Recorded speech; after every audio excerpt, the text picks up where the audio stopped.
Ram Setu movie क्यों हुई flop? तो इसके बहुत सारे रीजंस हैं फ्रेंड, पर पहले आप ये बताइए, आपने सनशाइन मूवी देखी है जो साल 2007 में आई थी? वही क्रिस इवंस वाली सनशाइन जिसमें दिखाया गया था कि साल 2057 आया तो हमारा सूरज बुझने लगा। स्टोरी ऐसी है कि सन को रिचार्ज करने के लिए एक टीम भेजी जाती है धरती से, जो सूरज पर जाकर न्यूक्लियर बमबारी करके बुझते सूरज को रिचार्ज कर देती है। आप कहेंगे कि राम सेतु का सनशाइन मूवी से क्या लेना देना है? तो कुछ हद तक लेना देना है फ्रेंड्स, क्योंकि सूरज के बुझने की घटना करोड़ों साल बाद होगी, लेकिन सनशाइन के मेकर्स ने इसे ईयर 2057 में इसीलिए होते दिखाया ताकि हम ऑडियंस इजीली इसे फील कर सकें।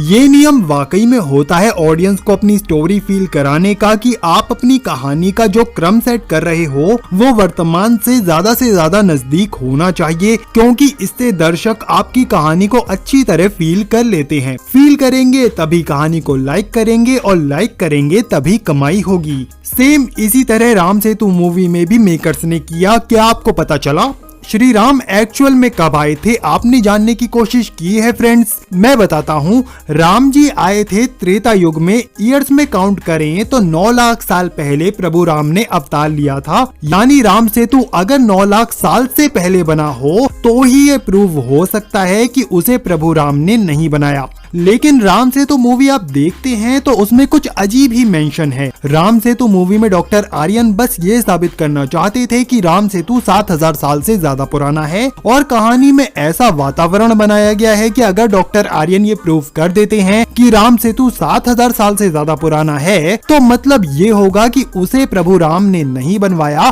पर लॉजिकली इससे कुछ प्रूव नहीं होता, क्योंकि राम जी आए थे 9 लाख साल पहले त्रेता युग में, और 7000 साल पीछे जाएं तो 7000 साल पहले तो द्वापर युग चल रहा था। कृष्ण जन्म से ठीक पहले का समय चल रहा था। तो मूवी क्या प्रूफ करना चाहती है ये मेरी तो समझ में नहीं आया। हालांकि मैं ये जानता हूँ कि राम सेतु पर जितनी भी वैज्ञानिक रिसर्च हुई है अब तक, वो राम सेतु को 7000 साल से ज्यादा पुराना प्रूव नहीं कर पाई है, और राम सेतु मूवी इसी वैज्ञानिक रिसर्च को आधार रखते हुए बनाई गई है। मैं ये नहीं कहता कि रिसर्च सही नहीं है या उसमें कोई कमी है, पर यही शायद प्रभु की माया है। विज्ञान इतनी आसानी से प्रभु के रहस्यों से पार नहीं पा सकता। मेरे ख्याल से प्रभु राम चाहते हैं कि श्रद्धा का सहारा लेकर हम स्वयं ये तय करें कि क्या सही है। वैसे कितनी कमाल की बात है ना फ्रेंड्स, कि राम सेतु मूवी के मेकर्स ने जब मूवी बनाना शुरू किया होगा तो कहानी में राम सेतु की उम्र क्या बताएं, इसको लेकर उनके पास 2 दिशाएं रही होंगी। पहली दिशा जो आध्यात्मिक है, राम सेतु की वो आयु जो अध्यात्म बताता है कि लाखों साल पहले सेतु बना था। वहीं दूसरी ओर विज्ञान की रिपोर्ट वाली दिशा जो सेतु को सिर्फ 7000 साल पुराना बताती है। मेकर्स को एक दिशा चुननी थी, और उन्होंने क्या चुना वो तो हम जानते ही हैं। उन्होंने विज्ञान का रास्ता चुनते हुए कहानी में राम सेतु की उम्र को 7000 साल पीछे सेट कर दिया, पर ये सही नहीं है आध्यात्मिक नजरिए से। राम सेतु मूवी के मेकर्स ने विज्ञान का रास्ता इसलिए चुना होगा क्योंकि आजकल लोग वैज्ञानिक रिसर्च को अध्यात्म व धर्म की वाणी से ज्यादा सही मानते हैं। और दूसरी बात ये है कि विज्ञान वाली दिशा मेकर्स को इसलिए भी सही लगी होगी क्योंकि सनशाइन मूवी के मेकर्स की ही तरह राम सेतु मूवी के मेकर्स भी यही फील कर रहे होंगे कि राम सेतु मूवी की कहानी का क्रम वर्तमान से ज्यादा नजदीक रहे तो अच्छा होगा। इससे ऑडियंस के लिए स्टोरी को फील करना आसान होगा। ये जो रूल है ना फ्रेंड्स, कि किसी स्टोरी में फ्यूचर या पास्ट में बहुत दूर की टाइमलाइन को फील करने में दिक्कत होती है हम ऑडियंस को, तो ये रूल सनशाइन मूवी के मामले में तो वाकई लागू होता है, क्योंकि सूरज का बुझना सच में हार्ड टू फील कॉन्सेप्ट है। अगर नजदीकी डेकेड्स में ना होता हो तो हम फील नहीं कर सकते। पर रामायण, महाभारत, ये कहानियां एवरग्रीन हैं, इसीलिए तो इन्हें कथाएं कहते हैं हम। कथाएं वो होती हैं जिन पर समय बीतने का असर नहीं पड़ता, क्योंकि ये सच्ची कहानियां होती हैं। रामायण में राम जी का जो संघर्ष हम सुनते हैं तो 9 लाख साल हो गए हैं, पर आस्था से सुने तो ऐसा लगता है जैसे कल ही की तो बात है। हम भी इसका एक हिस्सा बन जाते हैं। सेम महाभारत के साथ भी ऐसा ही है। राम सेतु मूवी के मेकर्स ने विज्ञान की रिसर्च मानते हुए सेतु को 7000 साल पुराना दिखाया है, पर जितना मैं सही समझता हूँ उन्हें कहानी में राम सेतु की उम्र से जुड़े सवाल को आध्यात्मिक विस्तार पा लेने देना चाहिए था। डॉक्टर आर्यन ये कहते हुए बहुत अच्छे लगते मूवी में कि हमें प्रूफ करना होगा कि राम सेतु 10 लाख साल पहले बना था। मूवी में अगर ऐसा रहता तो आज वेस्ट के प्रभाव में बहती मॉडर्न जनरेशन जो ये तक भूलती जा रही है कि राम जी एग्जैक्टली कब आए थे, कृष्ण जी एग्जैक्टली कब आए थे, तो उनको भी ये याद हो जाता कि राम जी 9 लाख साल पहले त्रेता युग में आए थे। कितनी अच्छी सेवा हो जाती। और ये जो सेवा नहीं हो सकी तो ये सबसे बड़ा नुकसान हुआ है मूवी को फाइनेंशियली जो नुकसान हुआ है उसको भी मैं इतना बड़ा फील नहीं करता जितना इस नुकसान को करता हूँ फ्रेंड्स। पर ये वीडियो तो राम सेतु मूवी के हिट और फ्लॉप रीजंस के अंतर्गत ही आता है। तो आध्यात्मिक नुकसान पर ना जाते हुए मूवी के फ्लॉप रहने का पहला कारण ये रहा कि सनशाइन मूवी की खूबी को राम सेतु में इम्प्लांट करने की कोशिश की गई थी और ये इम्प्लांट फेल हो गया। गैर जरूरी इम्प्लांट था। इसने राम सेतु और रामायण काल को लेकर हम सबको कंफ्यूज करके रख दिया। मूवी के फ्लॉप रहने का सेकंड रीजन मूवी के अजीब वीएफएक्स हैं। खास तौर से वो मेटल सूट जो डॉक्टर आर्यन राम सेतु का पत्थर लेने जाने के लिए अंडर वाटर डाइविंग के लिए इस्तेमाल करते देखे, ये सूट बहुत ही अजीब था। ये ना सिर्फ लुक वाइज अजीब था बल्कि एक और अजीब बात भी थी कि पानी के अंदर डॉक्टर आर्यन इसे खोलकर आजाद कैसे हुए, जबकि उन्हें सूट के अंदर डालने में कई मशीनों और लोगों की मदद लगी थी। तीसरे रीजन के अंतर्गत राम सेतु मूवी की कहानी की एक कमी ये भी लगी मुझे कि कहानी में राम सेतु पर आस्था रखने वाले भक्तों को एक चेतावनी देनी चाहिए थी सरकार को। अच्छा लगता अगर वो ये कहते दिखते कि राम सेतु राम ने बनवाया था तो इसे तोड़े तो हो सकता है कोई ऐसा राक्षसी प्रभाव आजाद हो जाए जिसका खामियाजा कल को पूरी मानव जाति को भुगतना पड़ेगा। पर्सनली अगर मैं अपनी बात कहूँ फ्रेंड्स तो मैं इस बात में पूर्ण श्रद्धा रखता हूँ कि राम सेतु प्रभु राम की ही देन है, इसीलिए अवश्य ही वो आज भी किसी राक्षसी प्रभाव को फैलने से रोक रहा होगा। जैसे कि गिरिराज गोवर्धन के लिए भी ये कहा जाता है कि जब तक गिरिराज गोवर्धन है तब तक कलयुग अपना पूर्ण विनाश नहीं कर सकेगा। तो राम सेतु भी अवश्य ही भगवान का ऐसा ही वरदान है जो कलयुग के किसी न किसी विनाशक प्रभाव को रोके हुए है।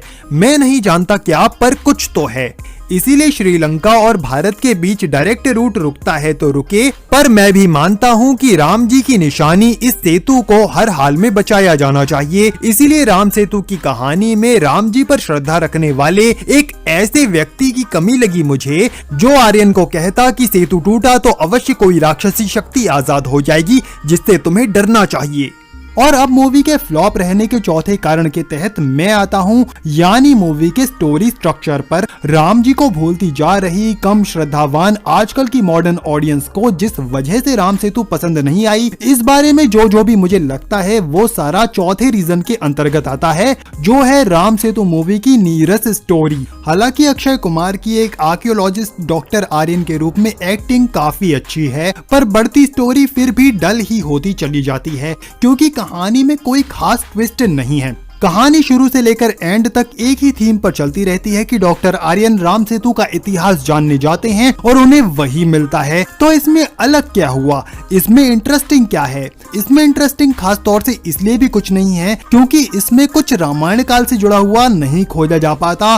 राम सेतु मूवी की स्टोरी से इंस्पिरेशन लेकर मैंने भी एक स्टोरी लिखी है, उसका नाम है श्री राम सेतु। उसको अगर आप थोड़ा जान लेंगे तो बेहतर समझ पाएंगे जो मैं आपको समझाने की कोशिश कर रहा हूँ। जाहिर है कि श्री राम सेतु की मेरी स्टोरी में डॉक्टर आर्यन राम सेतु को 10 लाख साल पुराना प्रूव करने जाते हैं, पर ट्विस्ट ये है कि वो इस रिसर्च में भटक जाते हैं क्योंकि राम सेतु रामायण से जुड़ा है और रामायण कथा में रावण ऐसी मिस्टीरियस शख्सियत वाला पात्र था जिसके कई गहरे राज थे जिनका आज भी खुलासा नहीं हुआ है। जैसे कि रावण की बहुत सी साइंटिफिक डिस्कवरीज थी, उसके पास मंगल तक जाने वाले यान थे, जादुई मेडिसिन थी उसके पास और साथ ही और भी बहुत कुछ था। माना कि ज्यादातर डिस्कवरीज लंका की आग में स्वाहा स्वाहा हो गई थी, लेकिन राम सेतु का इतिहास खंगालते डॉक्टर आर्यन के हाथ एक बेहद खास चीज लगती जो होती लंका नरेश विभीषण के खजाने का नक्शा। नक्शा एक्चुअली लंका की ऐसी जगह का होता जहाँ खजाना दबा हुआ हो सकता है,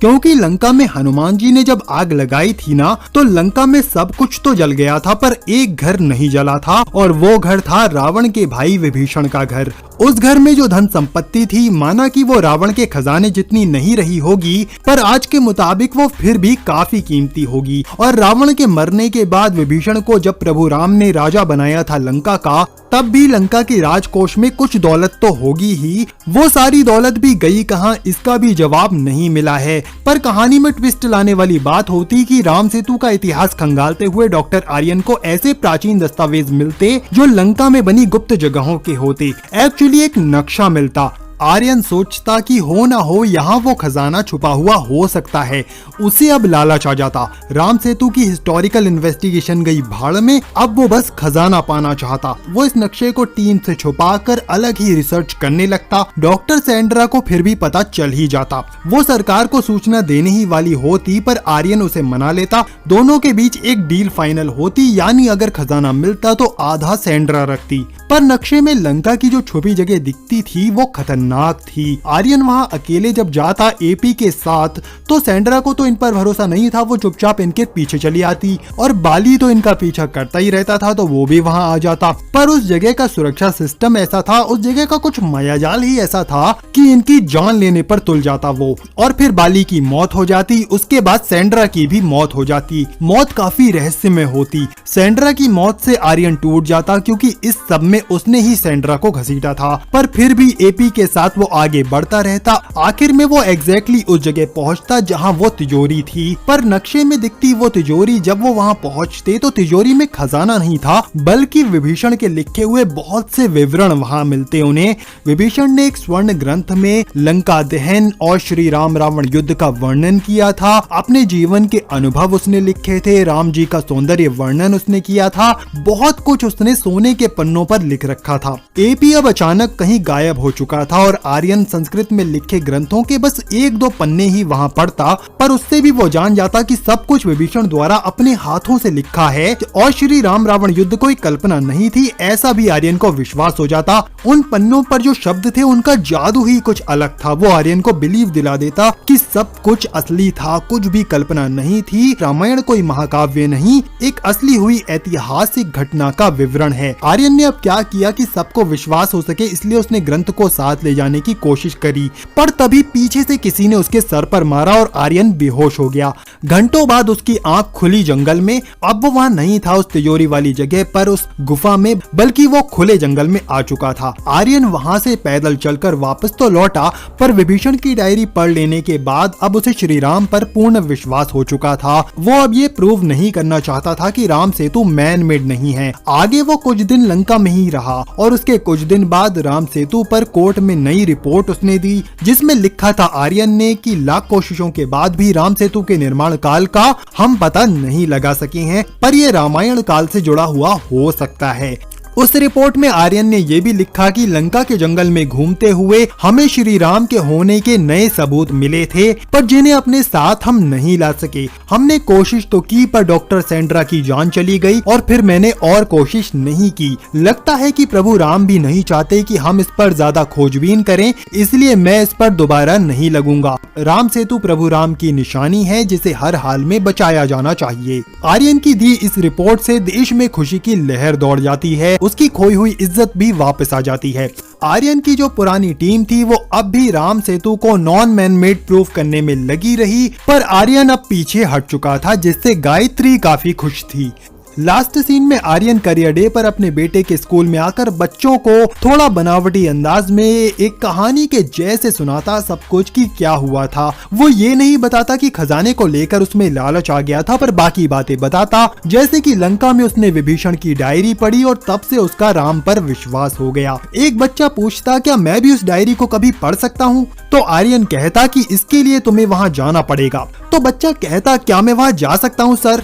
तो आर्यन स्वीटली कहता बच्चों, रावण बहुत बड़ा तांत्रिक था, उसने लंका में तंत्र जाल फैला रखा था। बाहरी लोग जाएं तो जमीन की जगह पानी और पानी में रास्ता नजर आता था।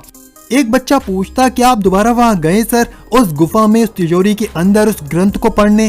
तो आर्यन कहता मैंने कोशिश की, पर मुझे वो जगह नहीं मिली। अब आर्यन कहता बच्चों, रावण के सीक्रेट विभीषण ही जानता था। विभीषण की डायरी पढ़ने को उस जगह जाना होना तो तुम्हारे पास वो नक्शा होना चाहिए, वो उनका ही बनाया हुआ है। समझ गए ना मेरी बात? और कोई सवाल?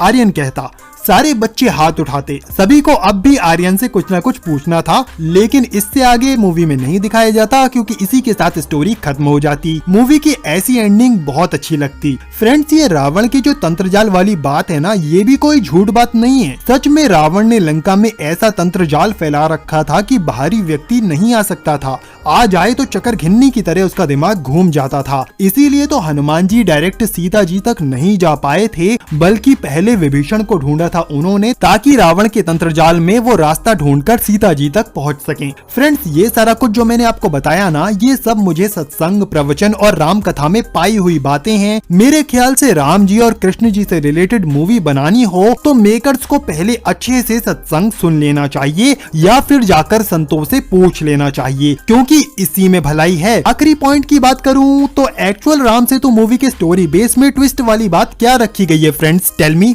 यही ना कि हनुमान जी एपी के रूप में आते हैं और डॉक्टर आर्यन की मदद करते हैं। पर कितनी कमाल की बात है कि वो भी आर्यन को नहीं बताते कि राम जी तो 9 लाख साल पहले आए थे। आर्यन भैया, तुम 7000 साल पहले क्या मिट्टी छान रहे हो।